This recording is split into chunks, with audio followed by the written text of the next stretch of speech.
Olá, boa tarde. Já está em vigor o novo Código de Processo Civil brasileiro. Ele entrou no lugar do antigo, que funcionava desde 1973.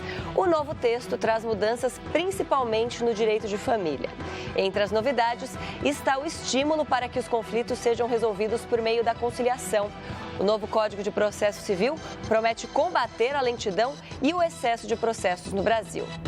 Uma das principais mudanças determina que a primeira audiência do processo judicial seja uma audiência de conciliação entre as partes. Na busca de solucionar o conflito do cidadão, o Poder Judiciário ele vai entender agora, com o novo Código, que a melhor forma de solucionar isso é através da conciliação. As partes, por elas mesmas, ou através de um servidor do Judiciário, um conciliador, um mediador, possa solucionar esse conflito. De acordo com o advogado, o novo Código de Processo Civil prevê medidas para agilizar os processos, como a aplicação de multa para quem faltar a audiências, no valor de até 2% do valor da causa. Eu tenho a visão de que o novo código é uma lei melhor do que o código que nós temos. Agora, isso não soluciona a demora do judiciário. Outra mudança é em relação aos prazos, que antes eram diferentes para cada tipo de recurso e agora foram padronizados em 15 dias. Além disso, a contagem desses prazos vai levar em conta somente os dias úteis. O novo Código do Processo Civil também estipulou a suspensão de publicações, sessões e audiências entre os dias 20 de dezembro e 20 de janeiro, estabelecendo assim um período para que os advogados possam se ausentar de suas atividades. Outro ponto que tem gerado debate diz respeito à cota condominial ou taxa de condomínio. O novo código estabelece que o devedor poderá ter o nome negativado se não cumprir sentença judicial. Mas esse advogado, especialista em direito imobiliário, esclarece que para isso é necessário que os condôminos aprovem em assembleia um valor fixo para a taxa de condomínio. Não em todo condomínio vai poder utilizar desse mecanismo, só aqueles condomínios que aprovem previamente essa cota condominial. E para falar sobre as mudanças trazidas pelo novo Código de Processo Civil, recebemos Antônio Cláudio da Costa Machado, professor da Faculdade de Direito da USP e do mestrado do Unifel de Osasco. Com a gente também, Regina Beatriz Tavares da Silva, advogada de Direito de Família e presidente da Associação de Direito de Família e das Sucessões. Participe da nossa conversa, mande as suas perguntas e comentários pelo Facebook e pelo Twitter. Os endereços aparecem aí na sua tela. Uma boa tarde, obrigada pela presença dos dois. Adriana. Boa tarde. Antes da gente falar sobre as mudanças, né, a gente já mencionou algumas aqui na reportagem, eu queria, professor, que o senhor começasse explicando a diferença entre o que é o Código Civil e o Código de Processo Civil, que foi o que teve essa mudança de fato. Tá certo, essa é uma diferença fundamental que precisa ser compreendida pelas pessoas. O Código Civil é um corpo de normas jurídicas que regula, vamos começar do fim, o direito de família, que regula o direito das sucessões, que regula os contratos, a propriedade, a posse, as obrigações, o direito de personalidade.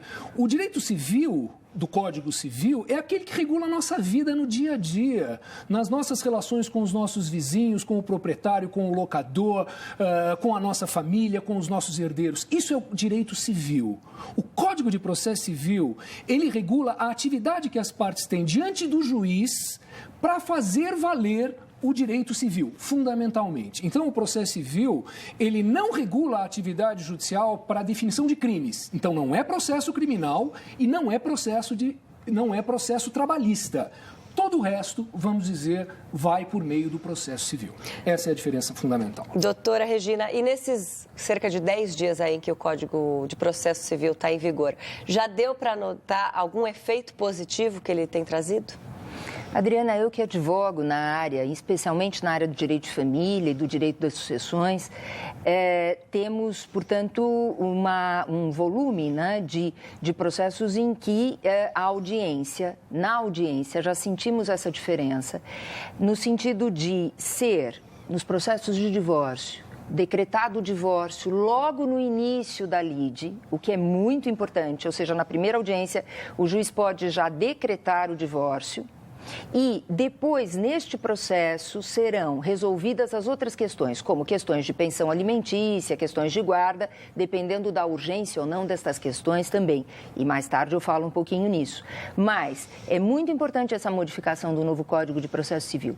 Possibilitar, logo no início do processo, essa antecipação parcial dos efeitos da sentença, ou seja, deixar as pessoas desvinculadas, para que depois os outros pedidos que são cumulados ao pedido de divórcio possam ser resolvidos com mais tranquilidade. Uma das principais questões do novo Código de Processo Civil é essa obrigatoriedade de, no início, ser feita uma audiência de conciliação. Quem faz essa conciliação, professor? Eu tenho dito o seguinte, para as pessoas saberem, assim, no geral, o que o Código de Processo Civil traz de novo, eu cito 5 coisas rapidamente. Primeiro, essa grande ênfase na conciliação, essa é uma coisa muito importante. Segundo, o processo eletrônico. Há muitas disciplinas para tornar o nosso processo realmente um processo eletrônico. Em terceiro lugar, a racionalização do processo. Foram eliminadas barreiras e formalidades supérfluas. Isso é uma coisa boa do Código também. Em quarto lugar, eu diria que a possibilidade de agora no processo civil serem julgadas centenas ou milhares de causas de uma vez só. O Código prevê algumas maneiras disso acontecer. E em quinto lugar, a grande quinta novidade é que o juiz fique submetido às decisões dos tribunais de justiça ou federais, os tribunais estaduais e federais fiquem submetidos ao Superior Tribunal de Justiça e o Superior Tribunal de Justiça ao Supremo e todos ao Supremo, na verdade. Então, com essa padronização das decisões e essa tentativa do Código de submeter os juízes às decisões superiores, nós talvez tenhamos uma justiça um pouco mais rápida, um pouco mais segura e um pouco mais igual, no sentido de todos os brasileiros terem os seus direitos reconhecidos da mesma maneira em todos os lugares. Essa é a suma das mudanças do Código de Processo Civil. Ainda falando sobre essa história de conciliação, quem não comparecer a essa primeira audiência de conciliação está passível até de receber multa, né, doutora? Sim, mas não há propriamente uma ausência, especialmente nas causas de família. Via de regra, as partes comparecem, né? Essa multa é importante? Mas também, quando não havia o comparecimento, já o Código Antigo dizia que se presumiriam verdadeiros todos os fatos alegados pela outra parte, se o réu não comparecesse na audiência. Então, isso é importante? Mas quando o professor Costa Machado fala exatamente dessas soluções alternativas de conflitos, né? Ou seja, essa disposição que tem o novo ordenamento processual de que as partes se conciliem, de que as partes encontrem elas mesmas uma solução por meio, inclusive, da mediação. Isso é muito importante, sem dúvida, isso é realmente, não é, Costa Machado, um avanço importante.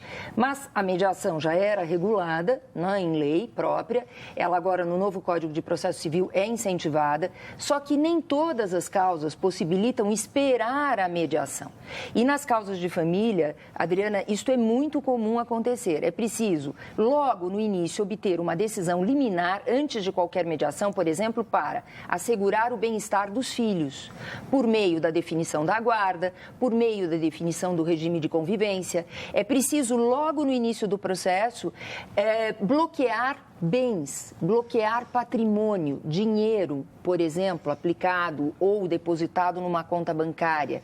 É preciso bloquear aquele valor, 50% daquele valor, de acordo com o regime de bens do casal, para que aquilo não seja dissipado, para que aquilo não seja extraviado. Veículos que também são de fácil dissipação. É preciso, na maior parte das vezes, obter uma liminar rápida e antes de qualquer mediação de pensão alimentícia. Então, a mediação é importante, sim, mas não vamos esquecer que o papel do advogado é fundamental quando é procurado por um cliente para avaliar o que é que ele tem que fazer, qual é o pedido que ele tem que fazer e de liminares, inclusive, muito comuns na área de direito de família, para assegurar as pessoas envolvidas na relação familiar e o patrimônio dessas pessoas. Outro exemplo, separação de corpos. Separação de corpos em que as duas pessoas não podem ficar morando sob o mesmo teto. É preciso que o juiz, logo no início do processo, defina quem vai ficar na casa e quem vai sair. Agressões físicas, violência doméstica, desrespeito, infidelidade, uma série de causas que impossibilitam essa convivência enquanto o processo tem andamento. A gente já vai detalhar, então, essas causas específicas de direito de família. O senhor queria complementar? Eu queria completar dizendo o seguinte, que no Código Velho, a audiência, não existia uma audiência no começo de todo o processo. E agora, no processo civil, todo o processo começa com uma audiência de conciliação e mediação. De repente, isso pode é muito resolver bom. Isso é no muito começo. bom. E a segunda coisa muito boa é que o novo código, ele atribui a conciliadores e mediadores, que são profissionais especializados, essa atividade de conciliação e mediação, tirando-a do juiz. Há quem questione isso, dizendo que o juiz é melhor conciliador que os conciliadores, mas o código optou por conciliadores e mediadores profissionais, o que pode nos levar a um resultado melhor em termos de alcance de conciliação. E gostaria também de dizer, em cima do que disse a doutora Regina Beatriz, que no Código Velho era necessário todo um processo para conseguir uma medida liminar, e isso foi muito simplificado no novo Código. Então é possível hoje, numa ação de família, alguém fazer vários pedidos e o juiz, já no início do processo, proferir várias pequenas decisões resolvendo essas questões emergenciais para que outras questões mais complexas sejam decididas depois na sentença. Bom, a gente já se aprofunda então no direito de família. Só para finalizar essas principais mudanças do Código de Processo Civil, queria que o senhor falasse um pouquinho sobre a mudança no que diz respeito àquelas cotas condominiais, como é que vai ficar, o que o Código de Processo Civil diz sobre isso. Isso, esse é um ponto, eu acho, que interessa a todo mundo que está em casa, né, saber um pouquinho a respeito disso. Como era e como continua sendo? Se alguém tem um contrato de locação e o locatário, o inquilino, deixa de pagar o aluguel, os impostos e o condomínio, o locador pode entrar com uma execução contra o locatário para receber esses valores. E a execução é um processo agressivo, que começa já com a possibilidade de fazer penhora de bens do locatário. O que o novo Código de Processo Civil traz de novo? Agora, todos nós, brasileiros, que somos condôminos, simplesmente pelo fato de sermos condôminos, estamos sujeitos também a um processo de execução. Se deixarmos de pagar as nossas cotas condominiais, poderemos ser executados pelos condomínios. Então, o devedor não paga em alguns dias e ele já tem os seus bens penhorados. Por isso, então, todos nós, brasileiros, agora ficamos um pouco mais fragilizados em relação a essa questão condominial. Essa é a novidade. Isso não tem nada a ver com o Estatuto dos Condomínios. Não. Isso tem a ver com o Código de Processo Civil, que agora autoriza o condomínio a promover a ação de execução diretamente. Tá certo. Bom, a gente já continua a nossa conversa. Vamos para um rápido intervalo. Continue participando aqui do nosso bate-papo. Veja agora os endereços.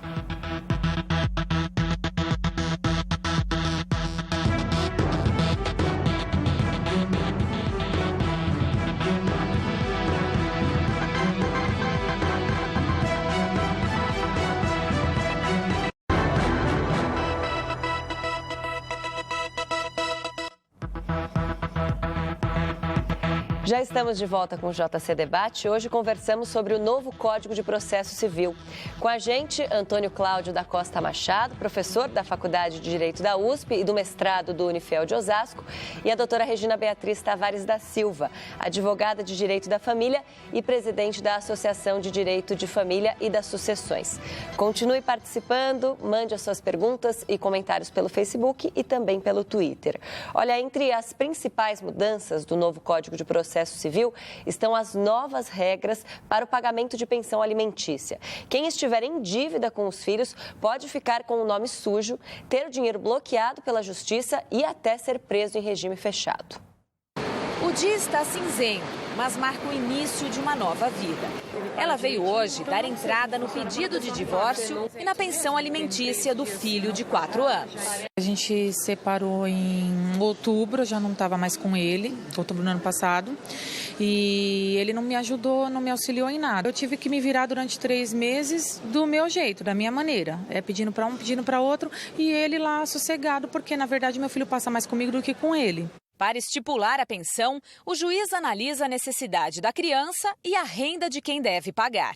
Em caso de discordância, é possível recorrer. Depois disso, em caso de atraso, quem mantém a guarda pode entrar com a chamada ação de execução de alimentos. Em 2015, só no estado de São Paulo, foram mais de 92 mil ações reclamando pensão atrasada. São mais de 250 por dia. Pelas novas regras, quem atrasar a pensão terá a dívida protestada judicialmente. Quem atrasar mais de 3 dias verá seu nome incluído na lista dos maus pagadores, do Serasa e do SPC. Ou ele vai pagar, ou ele vai demonstrar o pagamento, ou ele pode até justificar a impossibilidade de satisfazer. E depois de 3 parcelas em atraso, o devedor pode cumprir de 1 a 3 meses de prisão em regime fechado. Mas isso não acaba com a dívida. Havendo a prisão, e mesmo com a prisão o devedor de alimentos não logre o cumprimento da obrigação, eu posso pedir para que o juiz também desconte o débito atrasado. E aí o CPC só fixa uma limitação no sentido de que, somado o débito corrente com o atrasado, não se ultrapasse 50% dos rendimentos dele. Bom, doutora, eu queria começar perguntando dessa história de prisão. O que mudou? Porque antes a gente já via casos de pais que não pagavam pensão e iam para a cadeia. O que mudou é o quê? A história do regime fechado? O regime fechado sempre existiu. Eu advogo desde 1980, Adriana. Nunca tivemos um caso de decretação de prisão por falta de pagamento de pensão em regime aberto. Nunca, nunca. Ou seja, um longo tempo de advocacia e desconheço qualquer caso de decretação de prisão em regime aberto. Por quê? Porque é o regime, Adriana, fechado, que é a medida coercitiva para o pagamento. Então, a ideia, tanto do Código de Processo Civil anterior como este, que manteve o regime fechado, falou-se em regime aberto na época do projeto de novo Código de Processo Civil, mas se manteve o regime fechado e agora está expresso. Isto é importante, ele está expresso, né? Até foi bom que houvesse essa cogitação de regime aberto para que ficasse expresso que é o regime fechado e eliminar qualquer dúvida a respeito. Não é que se queira que haja a prisão. O que se quer, quando não há justificativa, porque existem justificativas, são dados 3 dias para que o inadimplente possa justificar por que não pagou, ou se pagou e o autor está enganando o juiz, né? Então, não havendo justificativa, há a decretação da prisão no sentido de que o pagamento seja feito antes da efetivação da prisão. Esse é o principal objetivo da lei. A novidade no novo Código de Processo Civil, que é uma novidade no sentido de acolher a jurisprudência que já existe a respeito, é o protesto do título do débito, ou seja, hoje em dia, quem deve pensão tem o seu nome, como você colocou no início do programa, ou pode ter seu nome sujo, ou seja, no cadastro ou nos cadastros, seja do Serasa, seja do SPC, de devedores e, portanto, de inadimplentes. Isto está regularmente expresso no novo Código de Processo Civil. E a outra novidade em termos de pensão é essa limitação dos 50%, porque havia muita dúvida. Como vai fazer o desconto em folha do devedor de pensão alimentícia? Quer dizer, isso hoje já acontece com aquela parcela mensal. Isso. Agora tem esse limite de 50% para recuperar débitos anteriores, né, doutora? E esse limite é algo importante para que se saiba. Então, tem um débito de R$2.000, né? Ganha R$1.000. Quanto é que vai poder descontar no total, incluída a pensão do mês, mais a pensão vencida, que está sendo executada, né? Se o valor do ganho do salário é de R$1.000, só vai poder descontar até R$500, né? Então, isso é um limite bastante interessante para que organize efetivamente esta questão e não haja dúvida por parte de quem pede, por parte do juiz, na decisão de desconto em folha de pensão alimentícia. Eu acho que um aspecto importante que a gente não pode deixar de dizer aqui aos nossos telespectadores é que houve uma ideia do projeto de Código de Processo Civil no sentido da eliminação da figura da separação judicial. Por alguns anos, por 2 anos, o projeto não tinha separação, só tinha divórcio.